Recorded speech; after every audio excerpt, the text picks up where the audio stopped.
Great. Yeah. Hi, everyone. Thank you again for joining us today. We are so glad that you were able to make it to this session. My name is Nandini. I work as the South Asia Regional Litigator with the Global Strategic Litigation Council, and I am very pleased to be hosting this session.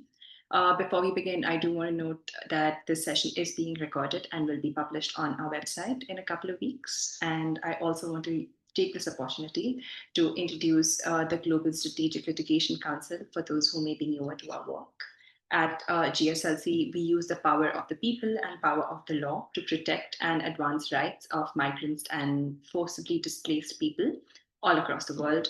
In just 4 years, we're very proud to have built a coalition of over 630 members, which includes grassroots organizations, lawyers, academics, international NGOs, and refugee leaders all alike. Together, we drive systemic change so that displaced people and migrants can rebuild their lives safely and with dignity. We drive strategic litigation and advocacy, hoping to reshape laws and policies for the protection of their human rights. We do this by supporting our members through direct legal assistance on high impact cases and advocacy, leading legal action that is capable of setting landmark precedents, and by also providing tailored trainings and resources to enhance our members' impact. Similarly, today's session is an opportunity to strengthen our advocacy by deepening our understanding of a very important global mechanism, the Universal Periodic Review. UPR is a critical mechanism of the Human Rights Council, and it offers every country an opportunity to showcase their progress, receive recommendations, and strengthen accountability on their human rights practices. It is a powerful tool, but often unused for advancing human rights, as it allows advocates to engage with their governments, spotlight critical issues, and leverage international support for achieving national change. And therefore, it is very crucial to understand how exactly to use the UPR effectively and strategically. And that is why we are so pleased to have Emily Arnold-Fernández with us today to lead this practical how-to training on using UPR to support advocacy efforts with national governments. To introduce Emily, Emily is a visionary strategist, an experienced nonprofit leader, and a scholar with deep expertise in migration and displacement, human rights, digital worlds, and inclusive economies. She is the founder of Asylum Access, a leading global refugee human rights organization. During their tenure, the organization impacted more than 1 million refugees worldwide. Emily's leadership and impact have been recognized globally, and she's received Mexico's Equality and Non-Discrimination Award, the Alexander and Grinnell Social Change Prizes, as well as recognition from the Dalai Lama as one of 50 unsung heroes of compassion. We are so happy to have you here with us, Emily, guiding us through today's session to give us practical tools and knowledge and strategies on using the UPR process. Thank you so much for being here again, and over to you. Thanks so much, Nandini. It's really a pleasure to be here with all of you. And I appreciate you taking the time out of your busy days to learn a little more about how to use the Universal Periodic Review process strategically and effectively. The full title of this session is Beyond Reporting, Using the UPR to Drive Real Improvement in Human Rights. But as you'll see, I've captured on the first slide really the central focus of this session, which is how do we use the UPR strategically and effectively. So to get us started, there's a button that allows you to signal a thumbs up. You can also use your camera to signal thumbs up, although I don't think I have access to see your faces. So best if you can use the button. I'll ask some yes or no questions from time to time. Let's try that out by saying, does everyone understand how to use the thumbs up button? Let me see if I can see your thumbs up.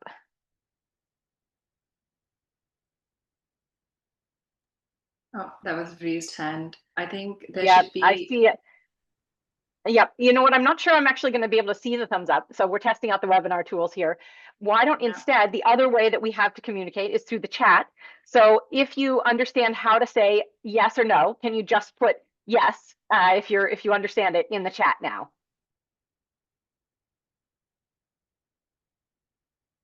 All right. I'm seeing a bunch of yeses. So you've got this down. Now I'm going to ask you another question to answer in the chat. Will you please share your name, your organization, if you're working for an organization that's relevant here, and the country or countries in which you're currently working? And if it's a lot of countries, you can just put global, but just share your name, organization, and the country where you're working.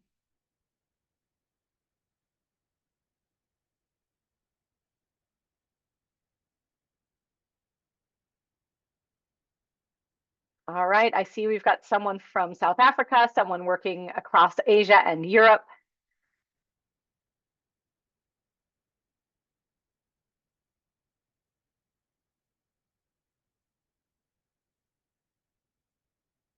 We've got a couple folks from the Danish Refugee Council. Welcome. We've got someone from Suaka in Indonesia.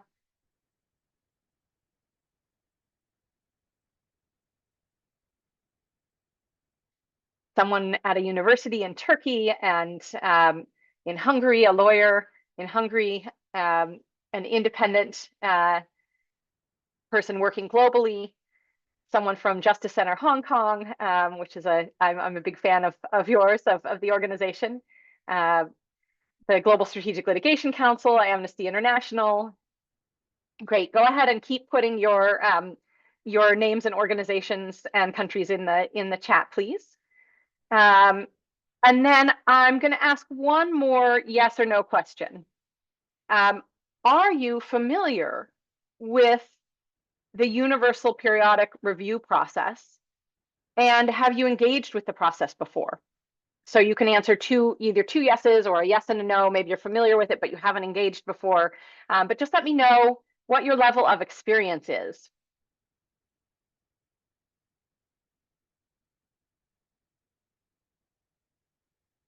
All right, so I'm seeing that some folks have engaged with UPR before. A lot of folks are familiar with it, but haven't engaged with it. Wonderful, we've got someone from Katua Chasharia.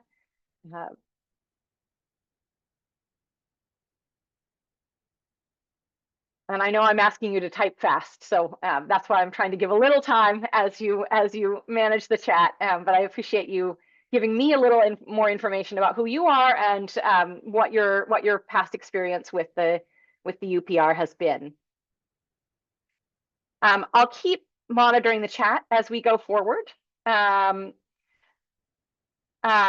me ask you one more question, and if you can't keep up with my questions, that's all right. You can answer the old one, that's fine. But the last question I'm going to ask before we jump in is, if for those of you who have engaged with the UPR process before, so if you haven't engaged with the UPR process, you don't have to answer this question. But if you have engaged, please put a number between 1 and 3 in the chat. So 1 is if your efforts with the UPR didn't really make any change at all.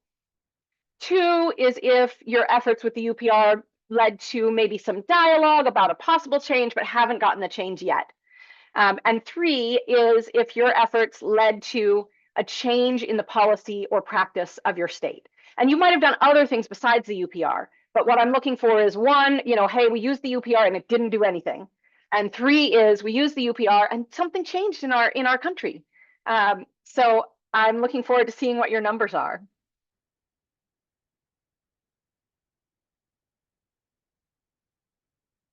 All right, I'm seeing some 1s and 2s, right? That's a pretty common experience that you've engaged with the UPR, particularly if the focus has been reporting.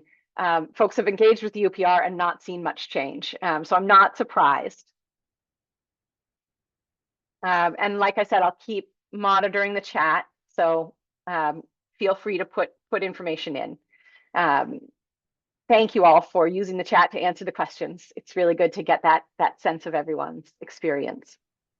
I also quickly wanted to intervene. I'm really sorry, Emily, but I forgot mentioning that please feel free to note down any questions that you may have through the entire session.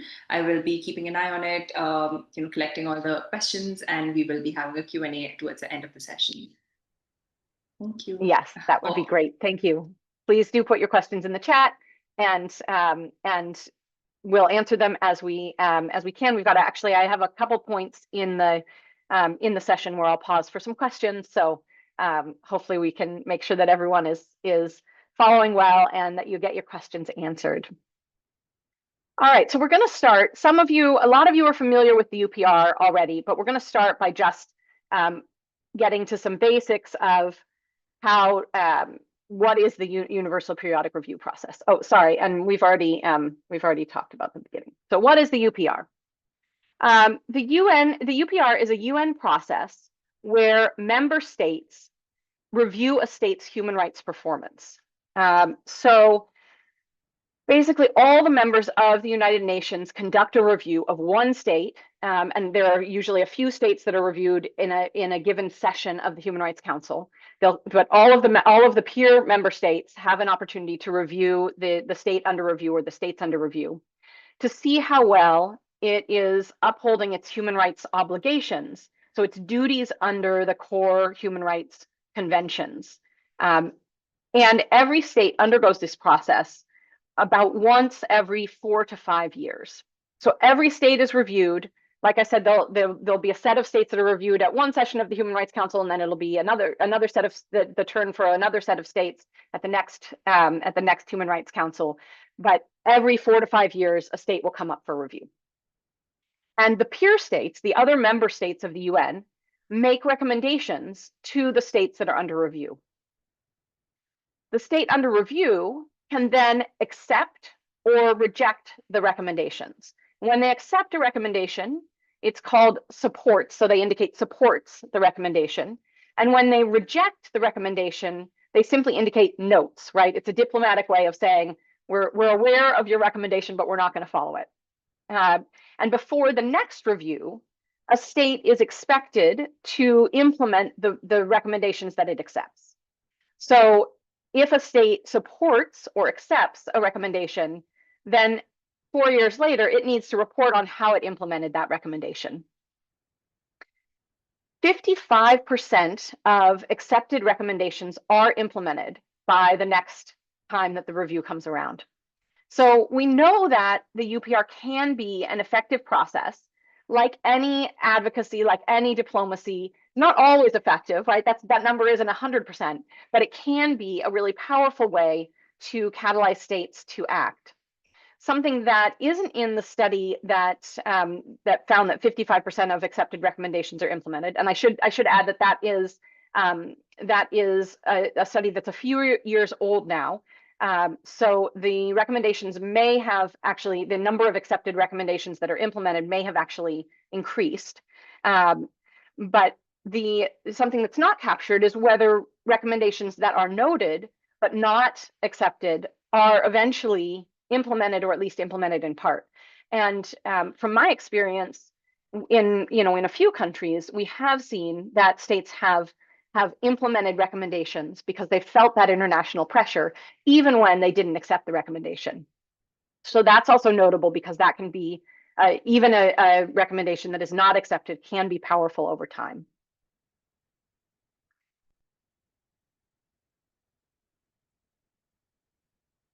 So in terms of the UN process,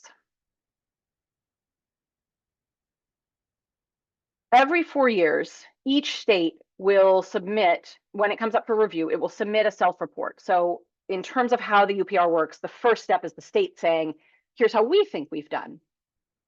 Usually, as you can predict, the state says that it is absolutely meeting its obligations under the core human rights instruments to which it's a party.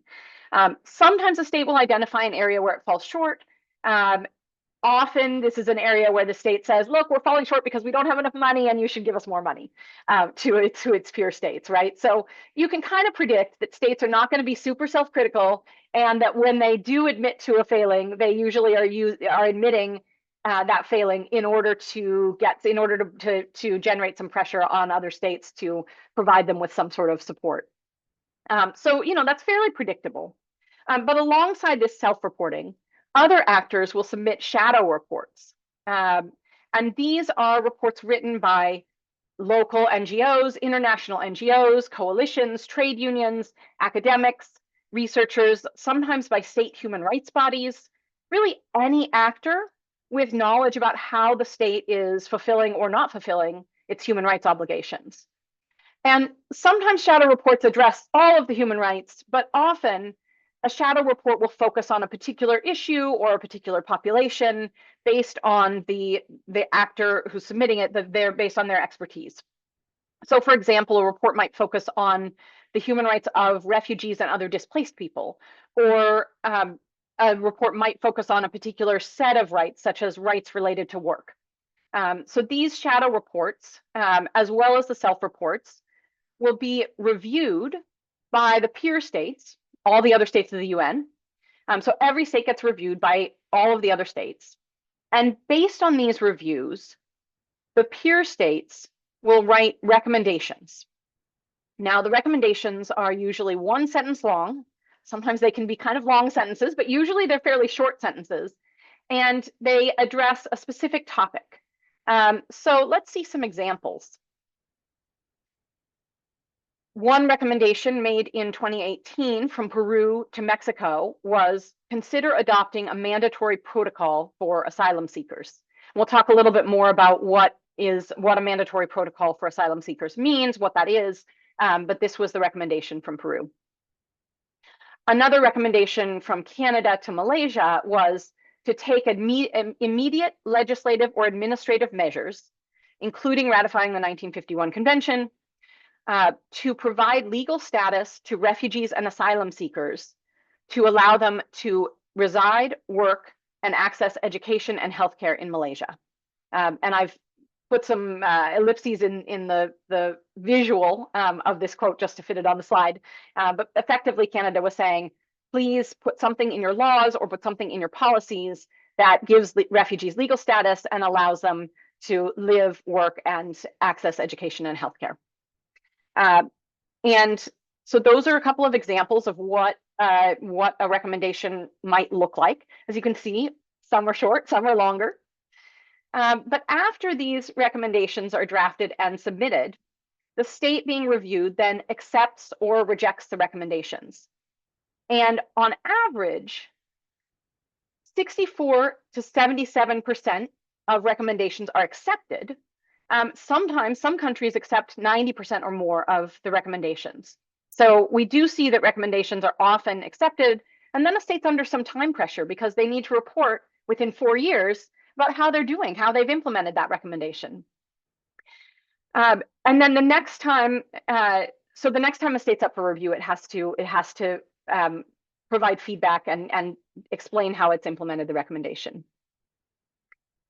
Now, what does it mean if a state, let me see, sorry.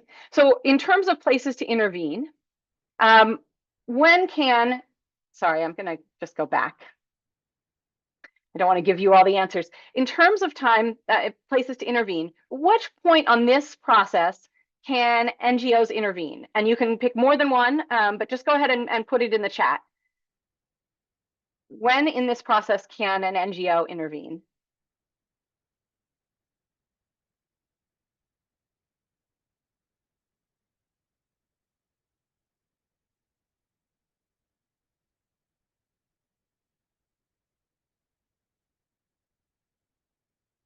Does anyone know? Okay, I see one person saying submitting a shadow report. See a couple folks saying that. And that's not the only answer, or that might not be the only answer. So don't let my slide mistake mislead you.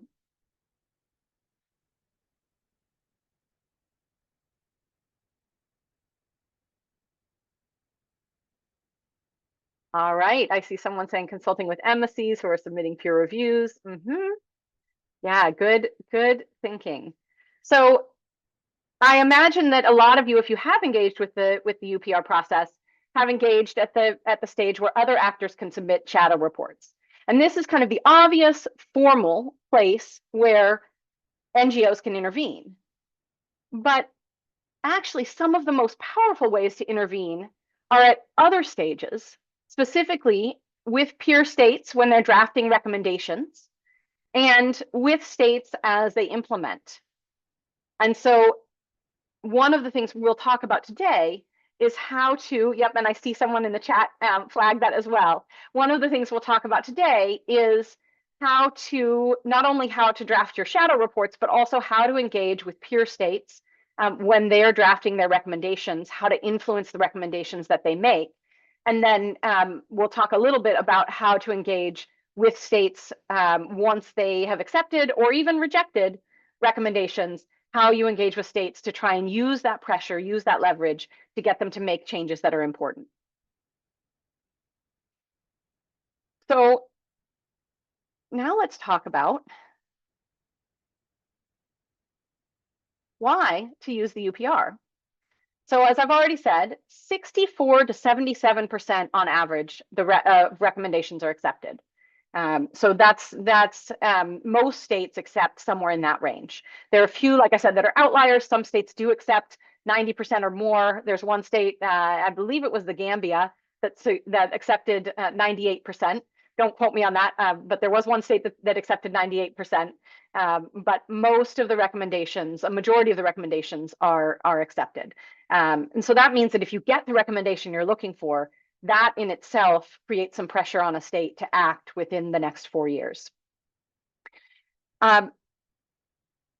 Additionally, if a peer state makes a recommendation, you have the opportunity then for some advocacy leverage, because the peer pressure from the state that's made the recommendation, sometimes many states or multiple states make the same recommendation, that allows you to go to the government and say, look, your peers are calling for this. So let's talk about how you can make it happen. And you can do this even, as I've said, even if the state under review rejects the recommendation. Now, if the state accepts the recommendation, that opens doors immediately, because you can go to the state and say, look, we know how to help you write this new policy that you need, or we know how to help you train your officials so that they'll start acting in the ways that the recommendation has suggested. And since you're trying to do that in the next 4 years, why don't you let us help? But it also opens doors even when the state rejects the recommendation, because even though they've rejected the recommendation, they're still feeling this pressure.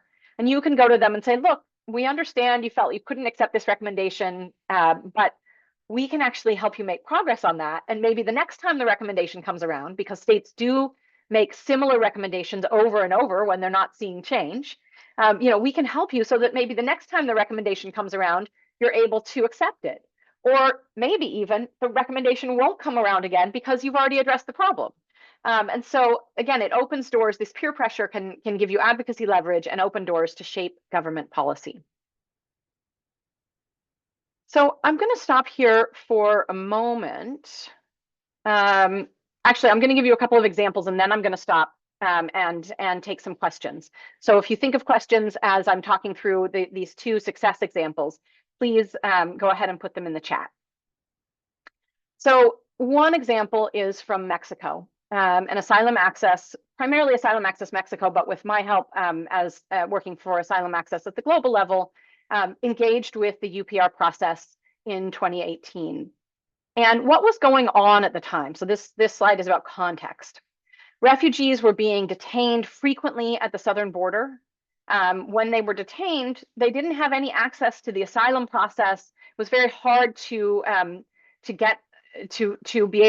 able to present a claim for asylum, or to say, hey, I'm a refugee, I shouldn't be detained. Even refugees who avoided detention at the border would sometimes get detained if they tried to move from the southern border to another region where they were able to better support themselves while they're waiting for their asylum process to go through. The asylum system was relatively overwhelmed in 2018 in Mexico because there were so many refugees coming into the country. So it could be a very long wait, and people needed to be able to work or to find some way to support themselves. Sometimes that was very difficult in the small towns at the southern border, but by moving, they hoped to be able to support themselves while they put their asylum application in. But sometimes in that movement, they were detained as well. So we saw a lot of refugee detention Border officials, when they, either at the border or other immigration officials, when they arrested someone, didn't ask, are you seeking asylum? Are you a refugee? Didn't ask questions that maybe someone doesn't know to identify as an asylum seeker, or doesn't call themselves a refugee, but actually does have an asylum claim. Border officials were not asking the kind of questions that would help to identify someone who might be an asylum seeker, who might be entitled to refugee status, and who should go through the asylum process. And so border officials were not identifying people who might be refugees, and instead they were getting detained. And obviously, this was a violation of their human rights. It was problematic for a lot of reasons. Honestly, I don't know that the Mexican state, that all parts of the Mexican state saw it this way, but it's a problem for Mexico as well. It's very expensive to detain people, right? And it certainly doesn't comply with their human rights. And so Asylum Access's goal was to get the government to implement a mandatory asylum protocol, basically a protocol that border officials would use, immigration officials would use when they stopped somebody, to determine whether that person might be a refugee, whether that person might have an asylum claim or should go into the asylum process. And so if they followed this mandatory protocol, right, so it would be mandatory to ask a certain set of questions. If they followed this protocol, then they would be much more likely to identify people who might be refugees. They would ask people the questions that were needed to identify who might qualify as an asylum seeker, as a refugee, who might need to go through the asylum process, and then be able to direct them, right? This would also be part of the protocol. If they answer these questions in this way, they should be directed to the asylum process and not detained. And that's what Asylum Access Mexico was seeking at that point. We were successful in getting one recommendation made directly for this mandatory asylum protocol. So Peru, as we saw in one of the examples earlier, Peru made a recommendation to Mexico to consider adopting a mandatory asylum protocol, and Mexico did accept that recommendation. They also accepted several other recommendations that provided leverage in our advocacy to say, look, this is a change that needs to happen. So they accepted 4 recommendations involving the protection of rights of refugees, particularly at the border. They accepted 3 recommendations that involved the protection of the rights of refugee women and children. And as you can imagine, detention is something that has a particularly profound impact on children, and that women face particular gender-based violence risks in detention that men are less likely to face. And Mexico also accepted 3 recommendations around resourcing rights protection for refugees. So putting money, time, government action into rights protection for refugees. And so those recommendations gave Asylum Access some leverage to advocate for changes.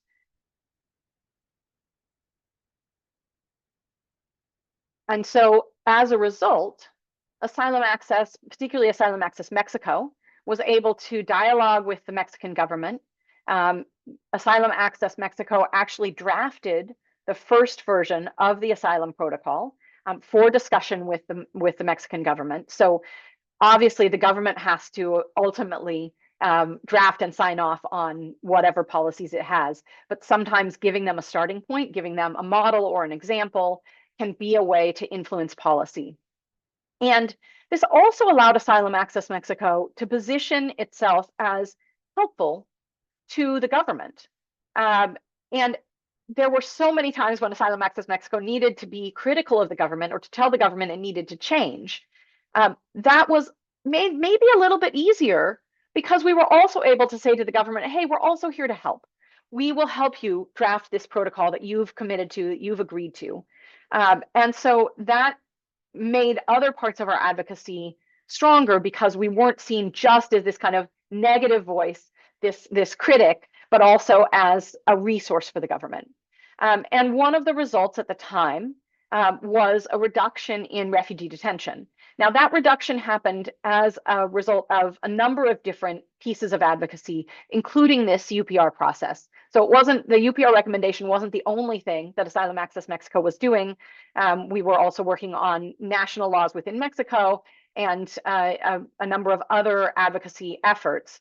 But we did see, following this, a reduction in refugee detention, which is what we were looking for, right? That was our advocacy aim. Now I'll give you one more example, and then I'm going to ask for questions. What's unclear? What isn't making sense about this process? So the next example is from Thailand in 2016. And in 2016, the situation for refugees in Thailand was fairly dire. Refugees were frequently detained. When they were detained, the immigration detention centers were terrible. There were all sorts of diseases, tuberculosis and scabies, and really terrible conditions, not enough food. And refugees who went into detention had no clear pathway out, right? So it wasn't like you were getting detained, but if you served your sentence, you'd be done. It was just you were detained, and it was unclear whether and how you might be able to get out of detention. Refugees were also sometimes expelled from Thailand, so they were either deported back to the places that they'd fled from, or they were pushed out of the country or pushed away from the shores. So it wasn't a good time to be a refugee in Thailand. And there was no legal process. There was no way for refugees to get any sort of legal status that would allow them to walk down the street safely, to go shopping and bring home groceries for their family, for the kids to attend school, right? Anytime you went out on the street as a refugee in Thailand, you were at risk. And so Asylum Access Thailand had a lot of goals. Legal status for refugees was obviously a core goal, because this would allow people to move freely, to transact the business of their daily lives without getting arrested. But also non-detention. Sometimes you can get non-detention even if you don't have a clear path to legal status. You can just say, look, just don't detain people who are refugees. And non-refoulement, so not being expelled, not being deported back to a country that you'd fled from. So that was those were a lot of goals. And Thailand was an interesting place at the time because it wasn't very accepting of UPR recommendations. So when we look at the UPR recommendations from 2016, from Thailand's 2016 UPR, we see that there were 2 recommendations to ratify the 1951 convention and the protocol. There were 3 recommendations to provide legal status to refugees. There were 2 recommendations around non-refoulement and non-expulsion, and there were 2 recommendations to end the detention of refugees. And they rejected all of them. So you can see that there was not much willingness in the Thai government's response to the recommendations at the time that we were engaged with this. Now, I will say there was one recommendation to consider ratifying the 51 Convention and Protocol, and the Thai government did accept that one. They said, well, we'll consider it. But in practice, we knew that there was not a lot of hope that they actually would ratify the convention.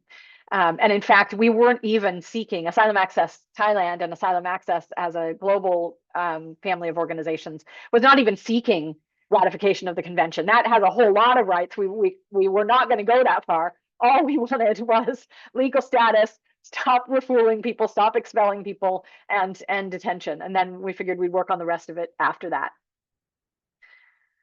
So what happened after this? Well, because of the power of those recommendations, even though the Thai government rejected all of them, it opened pathways for Asylum Access to dialogue with the Thai government and to say, look, we see you're getting quite a lot of pressure on this. We also were able to work with the US government, which at that time had some influence, or had was able to put some diplomatic pressure on the Thai government, and to open diplomatic conversations about, hey, there are a lot of countries really asking you to do this. Maybe there's something you could do.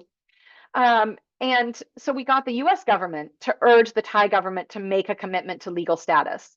And even though the Thai government had rejected this commitment, or rejected these recommendations in the UPR process, a couple of years later, at the US Leaders Summit on Refugees, which happened around the same, adjacent to the UN Summit on Refugees and Migrants, the Thai government did make a commitment to developing a pathway to legal status for refugees. We also, at the same time, brought a lawsuit to establish non-expulsion for at least one refugee. So a very sympathetic case, a Somali 16-year-old who was the star of his school soccer team, football team, for those of you not from the US.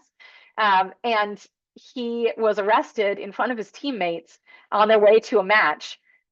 Obviously, this was traumatic for everybody involved, but it also provided an opportunity for us to go to the courts and say, look, you can't send this kid back to Somalia. And the decision that we got out of the courts was, this person is here by reason of necessity. We may not have a legal pathway, but you can't send him back. And so, again, just like in Mexico, there were a lot of different strands of advocacy going on. But we think that the pressure from the UPR process was one piece of the push on the Thai government to start thinking about things differently, to start looking at what it could do. And the result was that Thailand committed to a legal status process.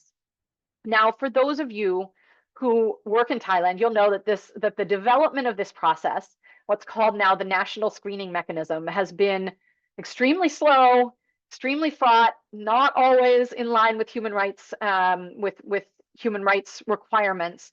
So Asylum Access Thailand and many other organizations working in coalition have been advocating for this legal status process to take shape, and to take shape in a way that respects human rights. But it has come somewhat to fruition.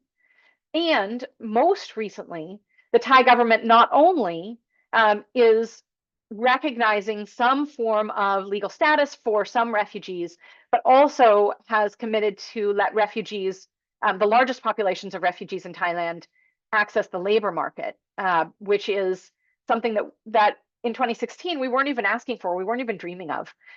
So, you know, advocacy with governments that are not sympathetic to refugees is never easy, and I don't want to minimize the challenges of it. But the UPR process was a piece of helping us to make some advances in Thailand that we might not have otherwise achieved. And so essentially, the UPR is not a magic wand, but recommendations are a tool that we can use. So I'll stop here and see if there are questions. I'm not seeing any questions in the chat. Nandini, I don't know if you've gotten questions so far. Okay. No questions. I'll just give, all right, I'll just give a minute. What I'm curious about is this making sense? Are there places where you're thinking, okay, but what about this? Or you're saying, okay, I'm not really sure what you meant by engaging peer governments. So if there are questions, please do put them in the chat.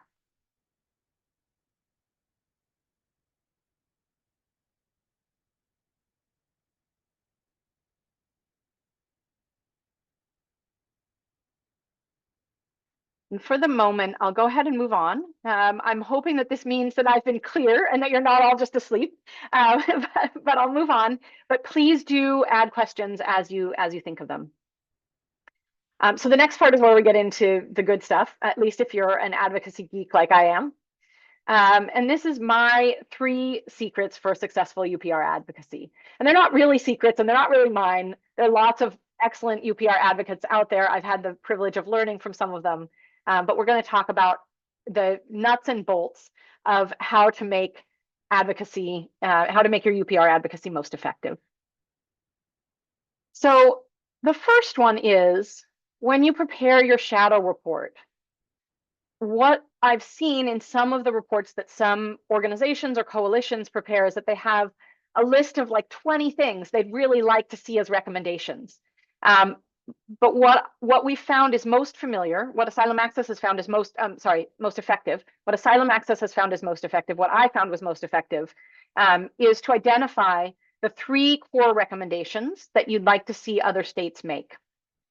And when you write these 3 recommendations, they should be written in the style of actual UPR recommendations. So don't include a paragraph when you're asking the person making the recommendation to then condense that to a sentence. Make it 1 sentence so that they can literally just cut and paste it out of your report. And if you only give them 3, it makes it much easier, because then they have an opportunity to they're not asked to choose from 20. They're just asked to pick from 3. right? That's the first secret. The second is, after you submit a shadow report, meet with peer governments who are writing the recommendations. And in particular, I found it useful to prioritize the peer governments who are particularly concerned with human rights in your country. And last, after each meeting, send a follow-up email and include one specific recommendation that you would like them to consider making to the state under review. Explain why this recommendation fits with their human rights priorities, and include the recommendation text so they can literally cut and paste it again. All right, so shadow report 3 core recommendations, lobby peer governments, follow up with an email so that they can cut and paste the recommendation. Now, why are these important? Let's talk about how UPR recommendations are written. Some of you may know this, but I didn't when I started, so I'm going to share it with you. So usually there are only 1 or 2 people responsible for writing the UPR recommendations. So even though you might be talking about the government of Sweden, they're a very big government, they employ a lot of people, there are only 1 or 2 people who are primarily responsible for writing the recommendations. That's usually 1 person in the state's mission in Geneva and 1 person in the local embassy in your country. So for example, if you're in Uganda and you're asking Sweden to make a recommendation during Uganda's UPR, there will be someone in the Swedish embassy in Uganda who is responsible for providing information for the recommendations. And there will be someone in the Swedish mission in Geneva who's responsible for writing or finalizing the recommendations for Uganda. Now, it doesn't work exactly that way in every country, but generally, those are the 2 people who are involved in the recommendations. And often this will be either the first or second minister in the mission in Geneva. Often it will be someone who works directly under the ambassador. Sometimes it is the ambassador in the in your country. So often fairly senior people who are responsible for the recommendations. Sometimes a state doesn't have an embassy in Uganda at all. So let's say you're in Uganda and you want to ask Argentina to make a recommendation for Uganda's UPR. In that case, you won't have someone at an embassy in your country because there isn't an embassy in your country. And so the person you'll need to talk to is the person responsible for writing recommendations at the Argentine mission in Geneva. So those are the folks you need to reach.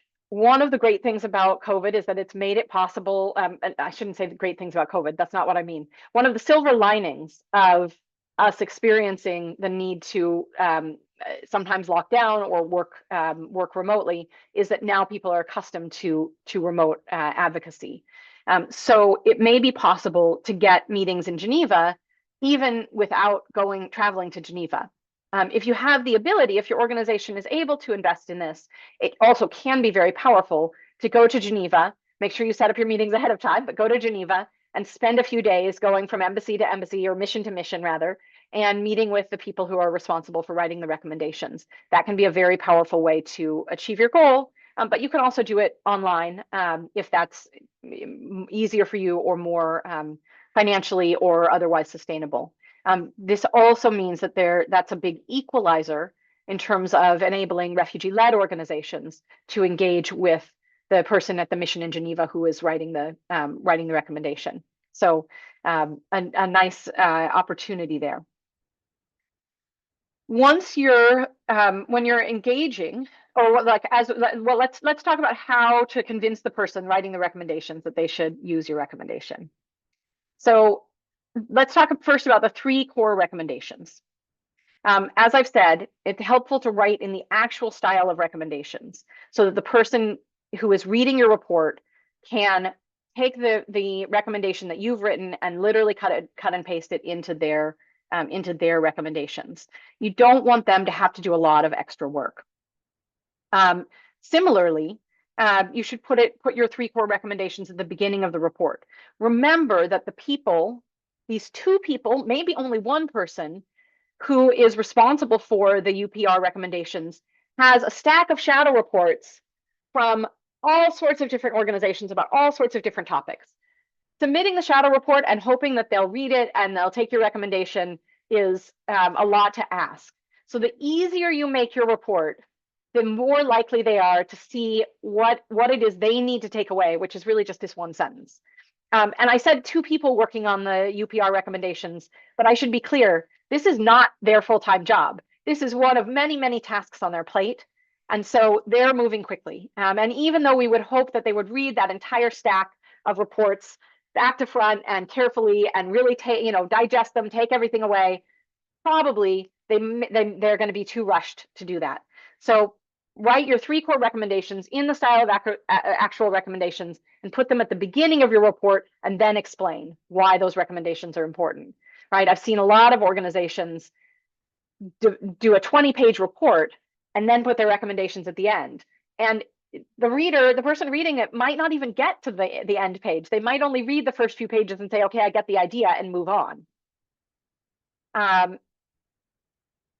Similarly, your recommendations should reflect your advocacy priorities. So when you're thinking about what are those 3 core recommendations, right? And I said, I've seen organizations put 20 recommendations in. That's too many. You may have 20 things you would like to see a country do, but what are the top three things that you are ready to advocate for? Because if those recommendations do go in to the recommendations that the state receives, that's your opportunity to jump on it, to go talk to the government, to go engage with the government, to go say, how can we help you achieve these recommendations? And so you want them to be things that you're ready to put your organizational energy and time behind, rather than kind of a wish list of, oh, wouldn't it be nice if the government just did this without any pressure, without any advocacy? Because we would all like that to happen for a lot of things, but unfortunately, unfortunately, pressure is usually needed. Ideally, your report would only be a few pages long. So I know that it's really tempting to say, let me tell you about all of the problems in detail. Let me tell you about all of the testimonies. And you can do that if that feels important. You can put that in your UPR report, particularly if you're using the report for other things like public circulation. But if you're doing that, if you can't make your report really short, then put an executive summary at the beginning. Put 1 page that has your top, your 3 core recommendations and a brief justification for them, so that if someone reading that stack of reports only gets to the first page, they've got the information that they need. And then if they need more, if they want to learn more, or they want to hear more testimonies, or they want to understand the root cause of these problems, they can dive into the report further. But in case they don't, you've made your core points first. All right. So all of this is about making the drafter's choice easy, making their work easy. If you have questions about this part, go ahead and put them in the chat. Otherwise, I'll move on to the next big tip, which is lobbying the people writing the recommendations, the peer states. So as we've talked about, it's now possible to meet with folks much more easily online. How do you figure out who to meet with? You can usually find the ambassador for the embassy in your own country, or the chief of mission for Geneva. You can usually find their name online. You can usually find at least an email address for the mission, usually a mailing address as well. So you can use the post if that feels easier. Sometimes you can find the actual ambassador's email or the chief of mission's email, but a lot of times it's going to a more general email, and an info kind of email. So you do want to make sure you leave enough time to request a meeting. You want to leave enough time for the request to go into the info inbox and then be directed, or the general email inbox, and then be directed to either the ambassador or chief of mission, or maybe their support staff who respond to requests for meetings. But you can usually find this information online. My experience has been that writing a formal letter with requesting a meeting specifically, and being specific that this is to discuss universal periodic review recommendations, is the most effective way. You can send the letter by email, but you might write a formal letter. You might put the formal text into the email and then attach it on your letterhead if you want to be a little more formal. an email is probably fine, but make sure that it is relatively formal, that you're, officially requesting a meeting, that you're explaining that you would like to discuss their UPR recommendations for your country, so that they understand what the meeting is about, and also so that they understand the urgency or the importance of timeliness, because they'll be aware of the timeline for writing UPR recommendations. And I would say you want to be making sure that you're having that meeting no less than a month before the Universal Periodic Review is happening, because the recommendations will be written, usually 2 to 3 weeks before the official meeting to go over the recommendations and to review the recommendations. Once you've had the formal letter and you've requested the meeting, sometimes you need to follow up. We found that it can be really, I found that it can be really effective to send another email that can be more casual and just say, hey, we were hoping to have a meeting. Is that a possibility? If you provide some proposed times, then that can also encourage someone to respond more concretely and to offer a time, or just to accept a time that you've offered. If you're going to Geneva, it's obviously very good to send the letter and get a confirmation that they are available for a meeting on December 20th, if that's when you're going to Geneva. December's probably a bad month, but February 20th. So the more specific you can be, the better. And also don't feel bad about following up or checking in, particularly if you haven't gotten a response in a week or 10 days. When you have the meeting, then I usually start by asking about the country's priorities. And I do that because some countries have a specific priority that they are focusing on for their UPR recommendations.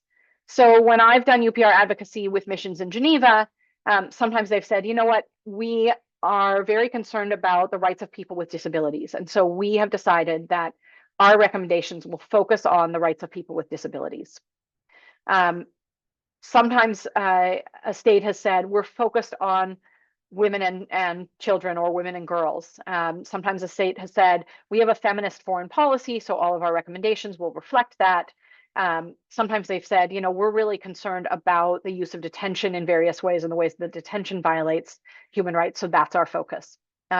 Knowing the priority can help you select among your 3 recommendations.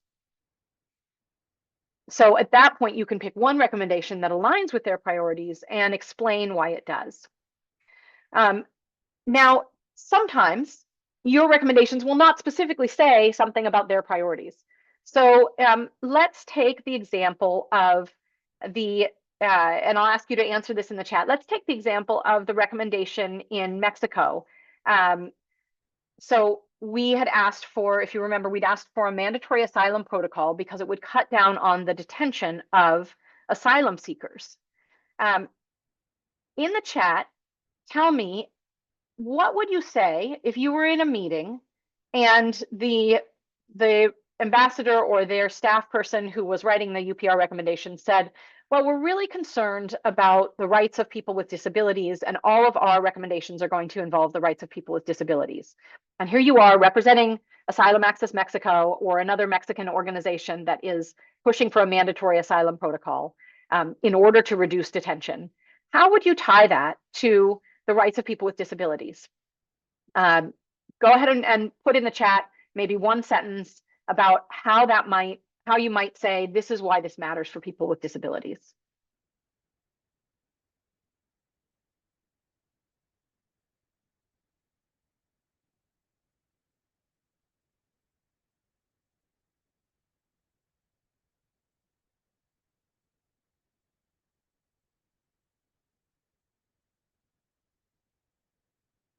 And if you're having trouble thinking of that, if you can't think of a way that it would, that a recommendation around a mandatory asylum protocol to reduce detention would affect people with disabilities and their human rights, you can also you can do what might be an easier one. You can do what if the government said our priority is women's rights? How would you argue that the government should make a recommendation around a mandatory asylum protocol to reduce detention if their priority is women's rights?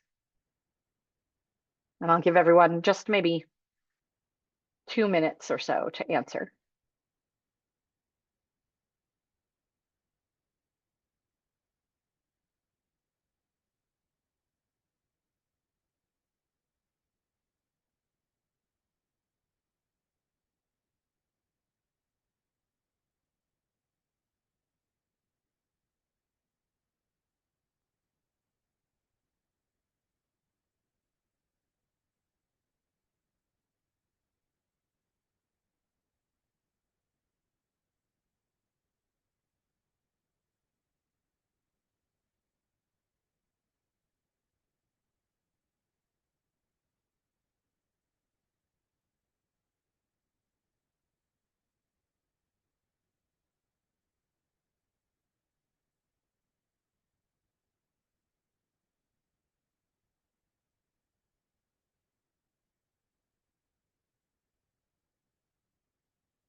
I see one answer in the chat. Do we have another one or two? We've got about 1 more minute.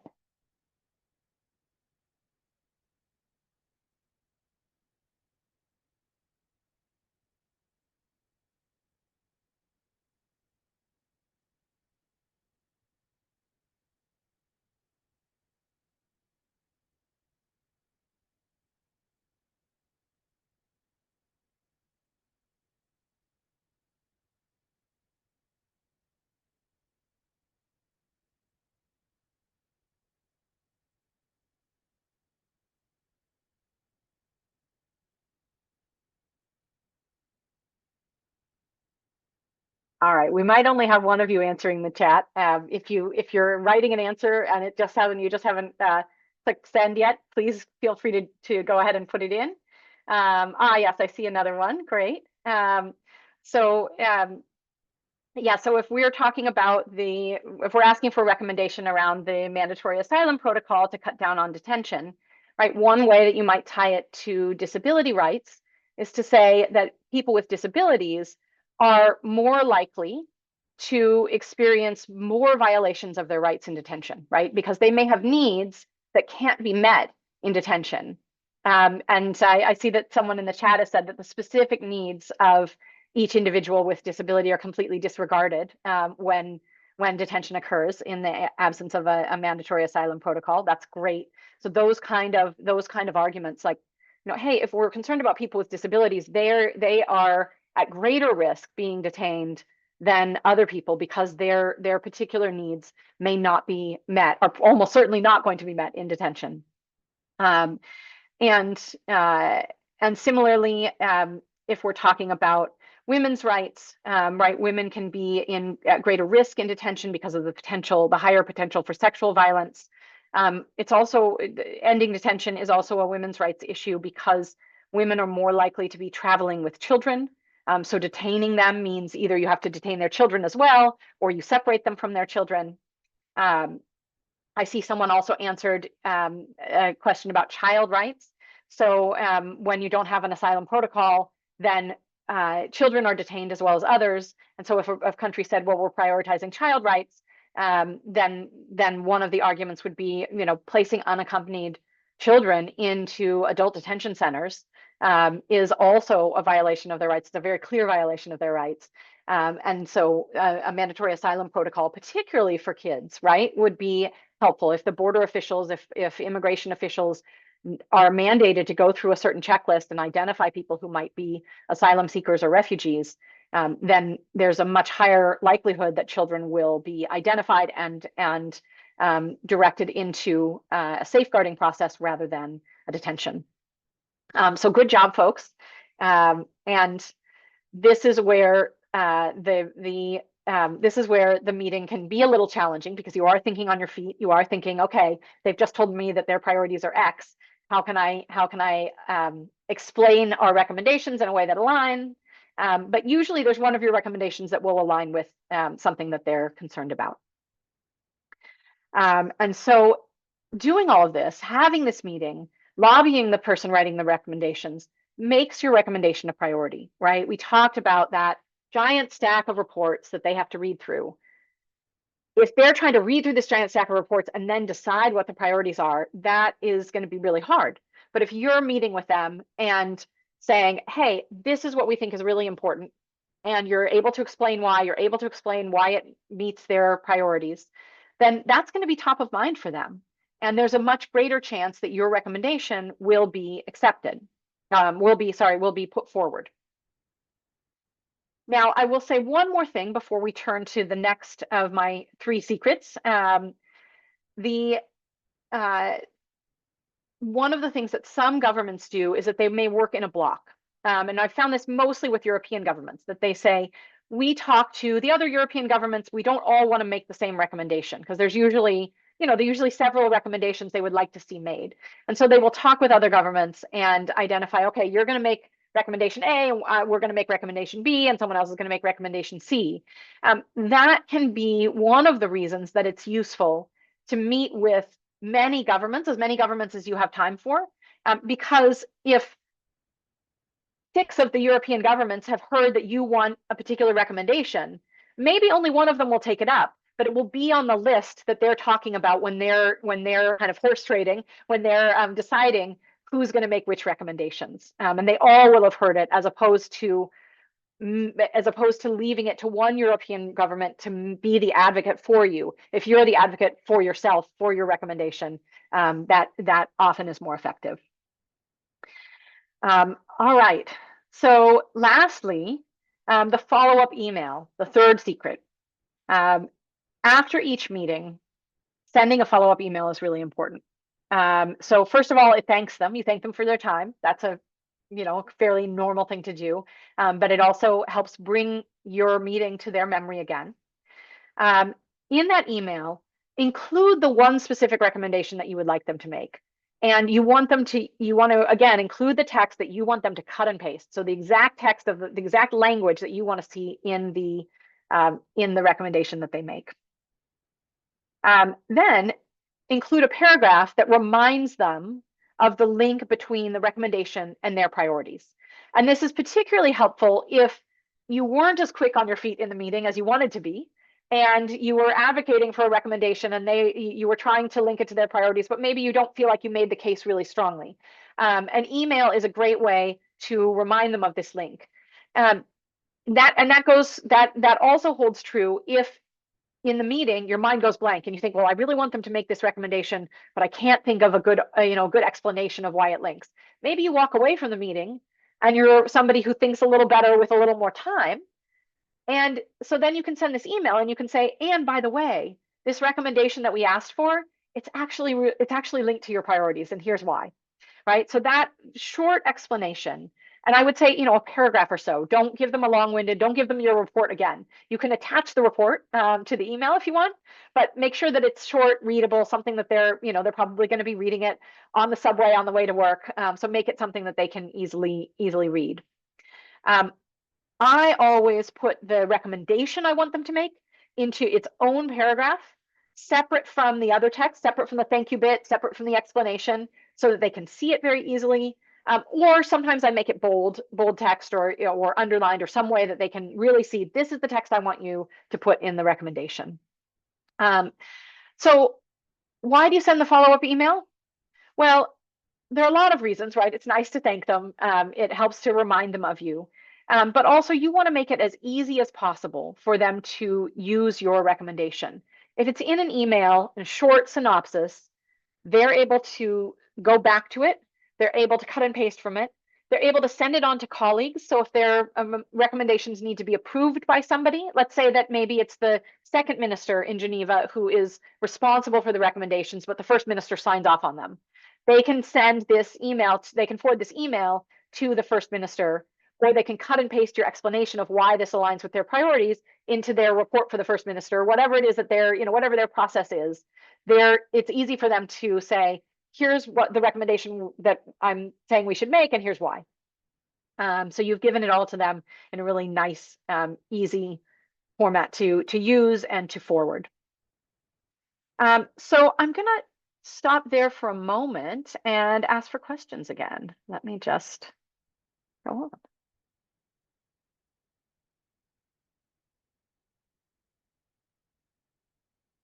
And if you would rather raise your hand and ask questions, feel free to do that. Or if you want to put them in the chat, that's fine as well. We'll take a few minutes. We'll give you a few minutes to write them in the chat. I know sometimes typing takes a little while.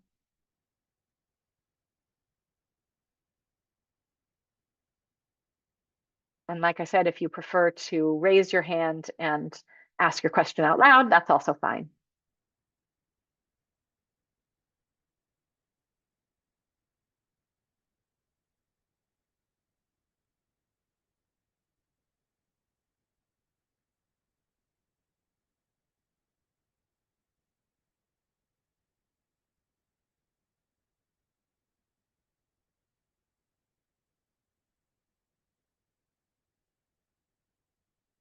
And if you don't have any questions, then just to make sure you're awake, I'll ask you to just write no in the chat.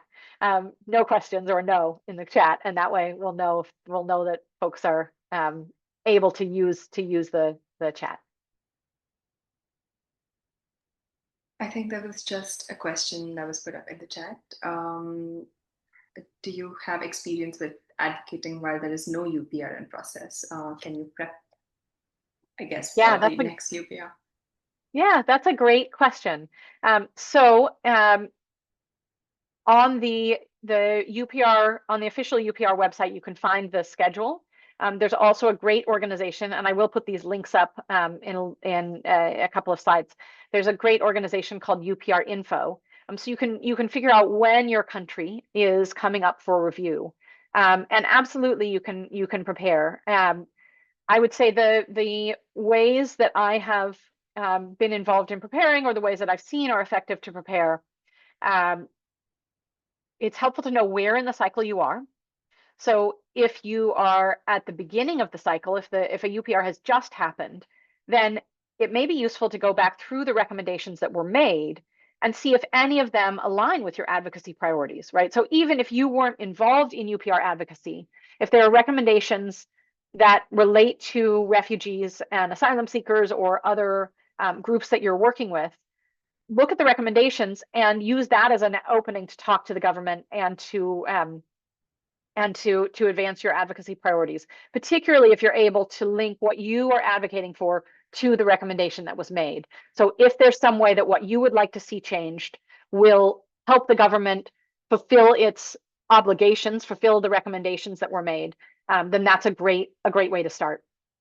If you're maybe a little closer to the review, then that may be an opportunity to start putting together your report. As I said, you want to be talking with the people making recommendations no less than a month in advance. And actually, I'd probably, you might want to allow like 2 months, just to be sure that you're getting to them in time before they've already decided what recommendations they want to make. That means that you're going to have need to have submitted your shadow report several months before that. And I don't remember the exact timing now, but that information will be on the OHCHR's website. So the Office of the High Commissioner for Human Rights, they have the UPR under their auspices. And so the OHCHR website, specifically the part about UPR, explains the deadlines for submitting a shadow report.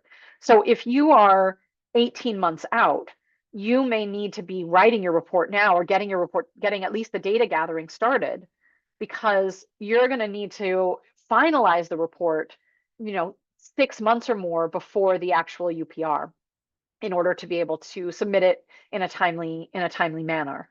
And particularly if you're working in coalition, you also may want to, or if you'd like to be working in coalition, you may want to coordinate with other coalition members. So I would say if you're less than 2 years in, then you want to look back at the recommendations that were made and see if any of them align with your advocacy priorities. If you're more than 2 years in, then that's when you start getting your coalition together, you start doing your data gathering. As you get a little closer, you start writing your report so that you're ready to submit your shadow report when the UPR starts. And I see that we've got a couple of questions in the Q&A as well, or a question in the Q&A. So is it possible to create a region-specific repository of accepted and noted recommendations for migrants and displaced people? So what there already is actually is every country on the OHCHR website, every country, you can download the recommendations that were made at each session. It takes a little bit, there's a lot of information on there, so sometimes it takes a little while to navigate, but I think I did a Google search when I was preparing this for just to pull all the recommendations to top of mind, and I did a Google search for like Malaysia UPR recommendations, or UPR recommendations for Malaysia. I actually spelled it out, Universal Periodic Review, because UPR stands for lots of things in lots of fields. But that led me fairly quickly to the reporting on Malaysia, and the follow-up was where I found, so there's a section that talks about like the state reports, the shadow reports, and then the last section was follow-up, and that's where I found the list of all recommendations. That's in like a Microsoft Word table. So it wouldn't be hard to pull together it wouldn't be hard to pull those together into a spreadsheet that would talk regionally rather than just nationally. There also may be region-specific repositories, or a way to search recommendations by region on UPR, on either the OHCHR website or on UPR Info. So UPR Info does some really excellent data analysis, and it would be worth looking at theirs. One thing that I found is that sometimes recommendations use the word refugee. Sometimes recommendations don't use the word refugee, but are identified, and the tables that OHCHR has for each country and the recommendations made will identify where there's a recommendation that is relevant for refugees, even if it doesn't use the word refugee. So, for example, one of the recommendations, you may remember that I talked about, there were 3 recommendations to ratify the convention and 2 recommendations to end detention, or whatever it was. One of those recommendations from one of the countries that I was looking at used the word migrants and didn't specifically talk about refugees, but it was very clear from the text of the recommendation that it was talking about migrants of all types, including forced migrants, which would include refugees. And so it was flagged in the table as one of the topics that it addressed was flagged as refugees. And so the data is quite good there. And like I said, it would be relatively simple to do an analysis.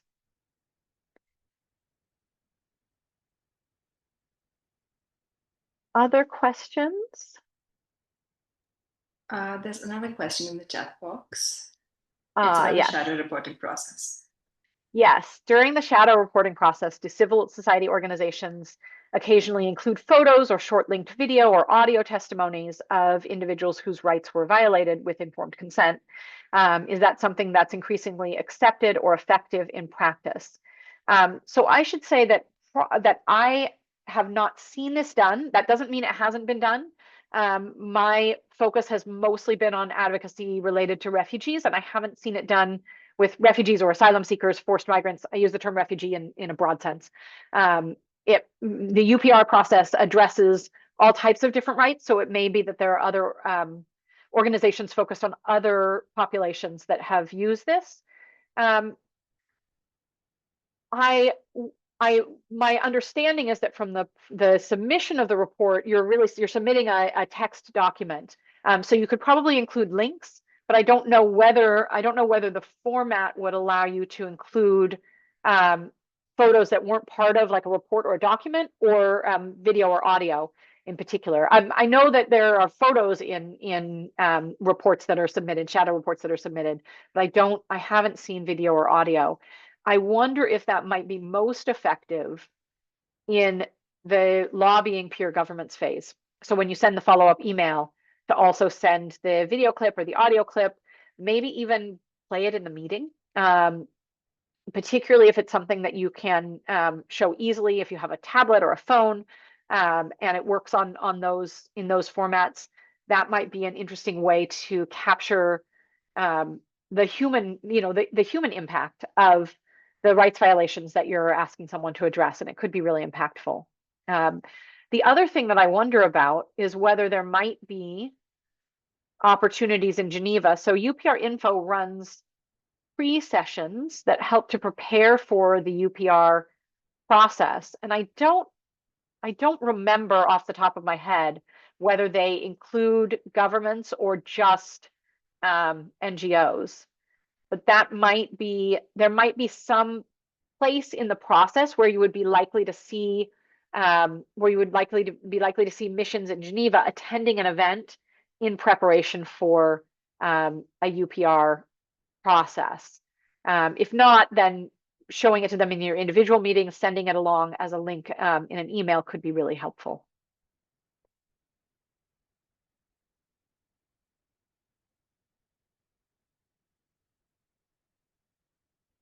Great questions, everyone. I don't know if there are any more. Feel free, as I said, to raise your hand if you'd like. And if not, then we will go ahead. I'm just trying to move the Q&A off. We'll go ahead and talk about what happens after the UPR. So this answers this may be repeats a little bit the answer of what can you do when it's not time for UPR. So after a recommendation is made, and especially if it's accepted, this is the chance for you to engage in advocacy. And so one of the big mistakes that I see, basically there are two big mistakes I see organizations make. One is they submit the shadow report and then that's it. They don't meet with they don't lobby peer governments. They don't meet with peer governments. They don't do anything to kind of bring their recommendations to the top of the pile, to the top of mind. And when the pile is very large, as it always is, then that means that the very important recommendations and information get lost. But the other big mistake is not following up. And so, you can feel like, okay, we put all this effort into UPR advocacy, UPR lobbying, we got the recommendations, surely we can rest. And you can take a day or two, you can take a breather, but then the next step is to advocate, is to use this, to remember that the UPR is not a magic wand, it is a tool. And so it should be part of the whole toolbox of your advocacy. One thing that can be really effective as a starting point is if the government has accepted recommendations, you can congratulate them. Again, if you're the kind of advocacy organization or the kind of advocate that often has a lot of critiques, as many of us do, a lot of things you'd like the government to do better, it can be really effective to also recognize progress when it's made and to use this opportunity to say, thank you so much for agreeing to these, or we're really excited that you've agreed to these. We think it shows great potential, great promise, and that then opens the door for you to say, and now let's make sure they happen. So you might make a statement on how the government should implement the recommendations. You might offer technical assistance to help the government implement the recommendations. Often a government is really receptive. Once they've made this promise, they kind of walk away and say, oh, geez, now we have to actually do this. And it's a great opportunity to be the pen holder, at least on a first draft, right? And a lot of times your first draft will be strong and then it gets watered down, it gets weakened by the government as they start to maybe pull back on what they're willing to commit to. But it can be a great opportunity to have some influence over what a government's policy or practices look like. And that could be drafting something for the government, doing a first draft, providing a model code, providing research on what other countries have done. Maybe you're giving, a few comparative countries. Helping the government implement could also look like training government officials in a new way of acting. So if you're able to provide that training, especially if you're able to provide it at no cost to the government, they're often receptive to that. It could look like helping to engage peer governments or other technical assistance providers. So maybe you say, we're not actually the experts in this, but we know that there are experts out there. Can you connect them with the government, right? How can you make your government's job to implement the recommendations? How can you make that easier? You might assess and report on the government progress, right? The UPR only comes around every 4 years, but maybe you're saying, okay, well, once every 6 months, we're going to put out a report card and talk about how the government's doing. And maybe that helps us to put a little more pressure on them to really make progress, to make sure that they're making progress gradually and not leaving it all to the last minute. You all are advocates at a range of really great organizations. You all will know how to do this advocacy, how to be most effective in your own context. So these are just ideas or examples. They're not intended to be prescriptive. Just remember that the UPR, that getting a recommendation and getting a recommendation agreed to, getting a recommendation even rejected is just the start, and that the advocacy continues. We're going to skip this exercise. Oop, here, I'll just take it back to that. If you'd like to do this later, just as a follow-up, you're welcome to. Write 1 to 2 recommendations that you would like to make for the country you're working in. Write a short paragraph explaining why each recommendation is important. So it's effectively like writing that email follow-up that you would send. And then just as a practice, write explain how the recommendation supports children's rights, or you could pick you could put disability rights or women's rights, or anything that you think would be particularly, that you'd like to challenge yourself to make that connection, make that link. And then you can share with someone in your organization or someone that you trust in your advocacy circles and find out, hey, how'd I do? Is it clear? Is it compelling? So that's an exercise you can do on your own if you'd like to kind of follow up and practice what you've learned today. But for now, since we're getting close to the end of time, and I do want to allow for any final questions, I'll just share a few further resources. So uprinfo.org has great resources and data and training. They're a phenomenal organization in terms of using the UPR well. And they do have a whole series, much more in-depth learning than what we've been able to do here in 90 minutes. So look for eHub. It's a button at the top of the UPR Info website. So it's kind of the top, a little bit to the left. And look for eHub and go to the eHub on UPR Info, and there are a whole suite of training opportunities. You can also look for the UPR website. I've put the whole website link here, but if you search Google for OHCHR, Office of the High Commissioner for Human Rights, OHCHR Universal Periodic Review, you'll find the website. And then right now, I am working as a strategic consultant with a range of different organizations.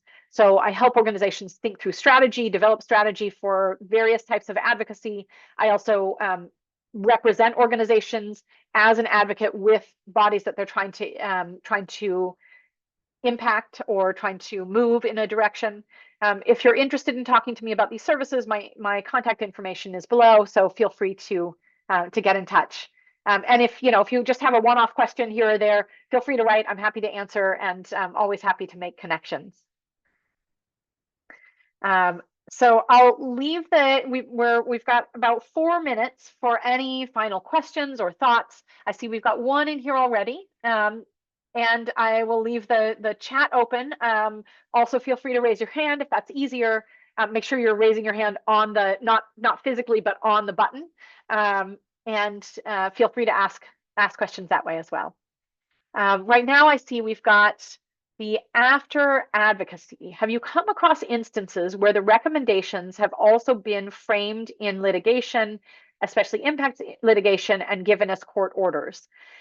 So the Thailand example that I talked about did involve non-expulsion, which was one of the recommendations made to Thailand, but the exact phrasing of it was a little bit different, right? So a UPR recommendation is just a recommendation.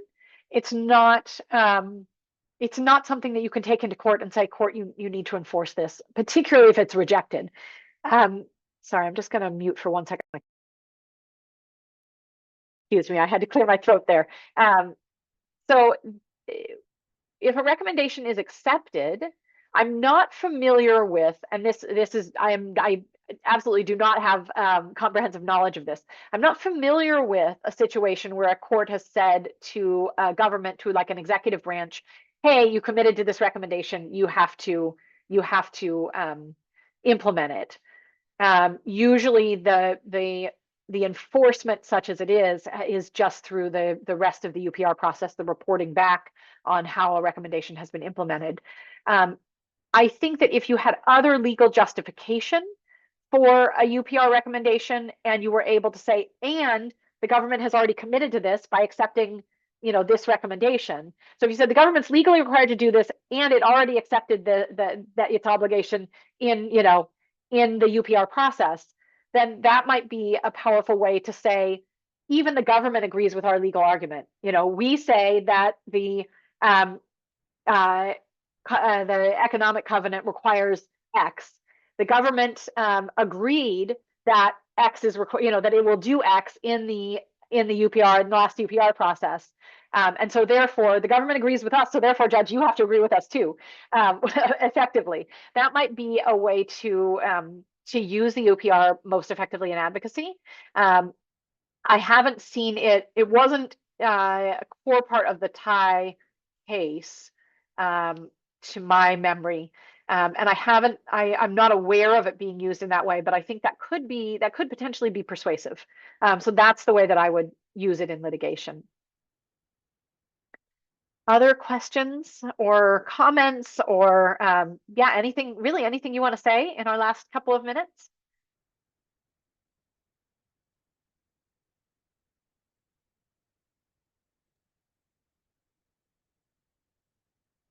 I think, I think that might be it. But if anyone has any comments, feel free to reach out to me, or I know Emily shared her email as well. So we'll be more than happy to reach out to you and get back to you, answer any questions that you may have had.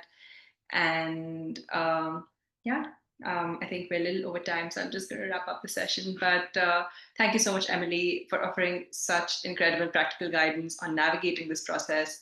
I think with civil society's role and advocacy being so central lately, it is very important to understand how we can impactfully advocate for human rights, for the compliance of human rights obligations. And your expertise clearly showed. It was such an interesting session, and thank you for making it so engaging.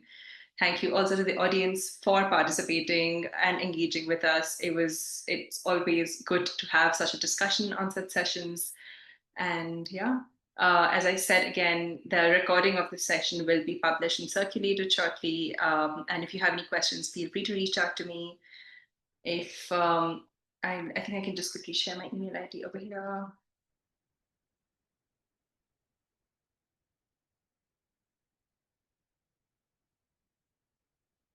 I would also like to share a quick feedback form for this session. We'd love to know, what your thoughts are. If there's anything you think is missing, any suggestions, we'd love to incorporate those in future trainings.